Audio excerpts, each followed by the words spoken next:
interesting point, Karen. The more I dig into mental health, the deeper I get and the more I find out about. It's very prevalent. It is. Yeah, my preference is to call it emotional health because I think a lot of the things that we've got trouble with are really unresolved emotions. Depression usually has two parts: is either unresolved emotions and or limiting beliefs, particularly about ourselves. How we think about ourselves can most definitely contribute to our depression. We seem to attract negativity when we're feeling negative. Oh, that's an interesting comment. We do. Well, I don't know if you've heard of the law of attraction, Rob, but it is a universal law, much like the law of gravity, because everything's energy. Einstein once said that. He said, everything's energy, that's just physics, it's just the way it is. That's a direct quote. And so it's a scientific fact that your thoughts are energy, your emotions are energy, your beliefs are energy, your expectations are energy. Another word for energy is vibration. Everything vibrates at a certain rate. And the law of attraction states that we attract to us that which matches our vibration. So of course, if your vibration is very low because your thoughts, beliefs and emotions are very low, i.e. during depression, you're going to attract into your life more that matches that. So you just keep going down, down, down. But I find that if something goes wrong, invariably I just write the week off because I know that it's, I'm saying it, aren't I? That I know that everything's going to come tumbling in. Interesting comment, and a lot of people say things like that. What you're doing is you're expecting the worst. Yes, you've had a bad day, you're expecting tomorrow to be bad, and the next day, in fact, you're expecting the whole week to be bad. And of course, when it is, we tend to give up, don't we? Stay in bed or just not try anything. One of the things that depressed people can't do is think positively. A lot of counsellors do that. They go, oh, you're depressed, I'll teach you how to think positively. And that's fantastic if someone's in the right place to learn that, because we all need to learn how to think positively, and it is a learned skill. But the thing is, you can't teach that to a depressed person. They honestly will not be able to do it. So if I said to you, Rob, the problem is that you're expecting the rest of the week to be bad, start expecting it to be good, and you're in a really depressed state, you won't be able to do it. So what we need to do is get people out of that state to a neutral ground and then teach them how to expect the best. So how do you lift somebody? I mean, when you've had your 17th bill come in and you're thinking, seriously, the income is that much and the outgoings are that much. How do you get people onto a platform above that? Well, this isn't where I thought the conversation would go today, but let's talk about... You never know with me, Karen, I promise you. Let's talk about the law of attraction again, because, as I said, we attract into our lives that which matches our vibration or what we put out. So what I teach my clients is, if you're focusing on what's wrong and what you don't want, which of course is what worry is, you're going to attract more of what you don't want. For example, if you're worrying about money, you'll think, well, I'm thinking about money, I should be attracting money, but no, because you're focusing on the not having of it, and you're going to attract more not having. You'll attract more situations to take your money, like, machinery breaking down or, all sorts of problems. So the answer is to start changing and focusing on what you do want. And what I tell people who've got money problems is, say, look, if you've got 10 bills to pay and you've only got the money to pay 5, instead of going, oh goodness me, how am I going to pay all these bills? No, focus on the 5 that you can pay and send out happy, grateful thoughts for the fact that you can pay these 5 bills.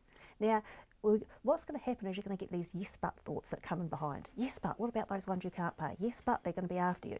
We just flip those away. We're not pretending they don't exist. I'm not saying forget about your bills. No, I'm saying take your focus away from what you can't pay towards what you can, and send out a happy, grateful thought. I can pay these 5 bills. I do have the money to pay these 5 bills. So what you're doing is you're focusing on what you do have, and you'll attract more. And perhaps not being silly, but you can ring the other 5 and say, hey, listen, I'm really tired at the moment, I'll get back to you. And 99% of people are fine with that when you just say, aren't they? No, exactly. And then you feel a lot better. Yes. Because, exactly. I've found it that with motoring, for example, one of the first lessons I was taught is that if you get into a slide and you're out of control, don't look at the pole, because that's what you'll hit. Look at the soft fence, and that's where you'll end up. And it works. Yes, that's exactly the same thing. If you do that in life, if you look at where you want to be rather than where you are, and all the realists out there will be going, well, how can you do that? You have to look at where you are. You have to be real about it.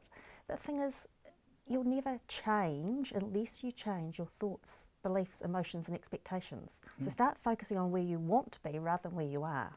Well, that's literally why so many people hit a pole, because they're out of control. They look at the pole and they go, I'm going to hit that, and poof. Yes, yes, It's exactly probably the right. last thing they see in a lot of cases. But Yes. yeah, okay, I mean, let's go back to what we were supposed. I do that, don't I? I go off on tangents, That's all especially right. with you, but that's all right. We need to be happy.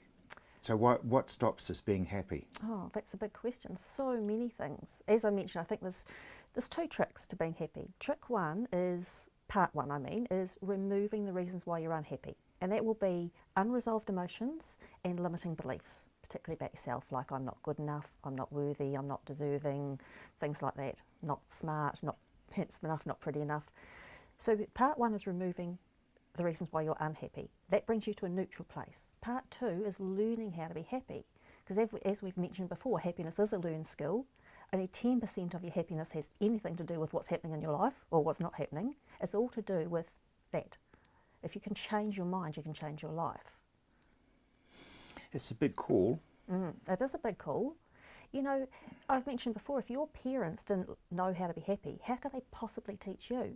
And if you don't know, how can you teach your children? They should be teaching how to be happy in school, honestly. I'm not joking, they should be. And that, Yeah, and happiness is not just singing and laughing at a smutty joke. no, it's mainly learning how to control your mind. That's a big, big thing. I actually teach people how to control their minds. Most people have no idea. Most people's brains are like a undisciplined child that just runs rampant. And we let our mind control us. You know, we lie in bed awake at night and the thoughts are just swirling around, and that's what worry is too. Yeah, well, how do you get rid of that? Because I don't think there's a person that I know who doesn't lie in bed at night, probably around 2 or 3 in the morning, Yes.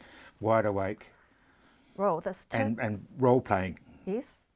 There's two things I can teach people, that I teach my clients how to cope with that, and there's possibly one of them's too long to probably discuss in this show, but one of them is simply meditation.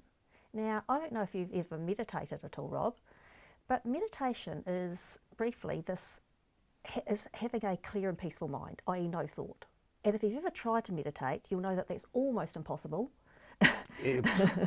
that the thoughts just keep coming. Now, so meditation isn't about stopping those thoughts, because we can't. It's about dropping them. Like, I imagine that my mind is like a colander. You know, if you put water in a colander, Yep. immediately it falls through the holes. If I was meditating, then a thought pops in. I notice it and I go, nope, out through the holes, dropping you. And another thought will come in, or perhaps the same thought trying to come back. Nope, through the holes. I've taught meditation to a number of teachers, and I say to them, imagine your mind is like a whiteboard, beautiful and clean, and then blat, a thought comes in. So you just wipe it off. Blat, another thought, so you wipe it off. In actual fact, meditation is not this wonderful sitting there blissfully. No, it's a constant state of wiping, or in my case, dropping, whatever visualization you use. So you can actually do that at night in bed. As the thoughts keep coming, you are wiping or dropping or letting them go.